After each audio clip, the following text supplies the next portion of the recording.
ഇന്ന് നമുക്ക് ഒരു കഥ കൊണ്ട് തുടങ്ങാം.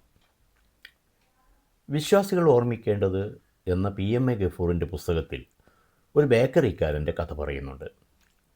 ബേക്കറിയിലേക്ക് അദ്ദേഹം സ്ഥിരമായി വെണ്ണ വാങ്ങിക്കുന്നത് അടുത്ത ഗ്രാമത്തിലെ ഒരു ക്ഷീരകർഷകനിൽ നിന്നാണ്. അദ്ദേഹം സ്ഥിരമായി ബേക്കറിയിൽ വരികയും വെണ്ണ കൊടുക്കുകയും അദ്ദേഹത്തിന് ആവശ്യമുള്ള റൊട്ടിയും പലഹാരങ്ങളും വാങ്ങിക്കുകയും ചെയ്യാറുണ്ട്. കുറേ നാളിത് തുടർന്നപ്പോൾ ബേക്കറിക്കാരനൊരു സംശയം, വെണ്ണയുടെ തൂക്കം കുറവാണോ എന്ന്. അദ്ദേഹം അത് തൂക്കി നോക്കാൻ തീരുമാനിച്ചു.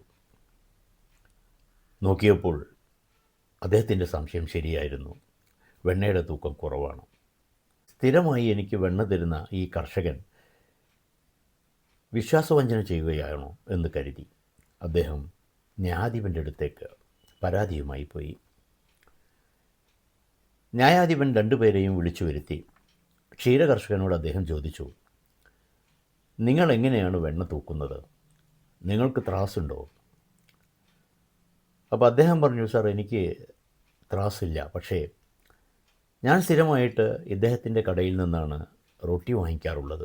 1 കിലോ റൊട്ടിയാണ് ഞാൻ സ്ഥിരം വാങ്ങിക്കാറുള്ളത്. അദ്ദേഹത്തിൻ്റെ തൂക്കം ശരിയായിരിക്കുമെന്ന് കരുതി ഞാൻ ആ തൂക്കത്തിലാണ് വെണ്ണ കൊടുക്കാറുള്ളത്. അത് കുറവാണോ എന്ന് എനിക്കറിയില്ലായിരുന്നു. ന്യായാധിപൻ ബേക്കറിക്കാരൻ്റെ മുഖത്തേക്ക് നോക്കി. ബേക്കറിക്കാരൻ തല കുനിഞ്ഞ് നിൽക്കുകയാണ്. വാദിപ്രതിയായി എന്ന് പ്രത്യേകിച്ച് പറയേണ്ടതില്ലല്ലോ. പ്രിയപ്പെട്ടവരെ, വിതയ്ക്കുന്നതേ കൊയ്യൂ എന്നത് ലോക നിയമമാണല്ലോ.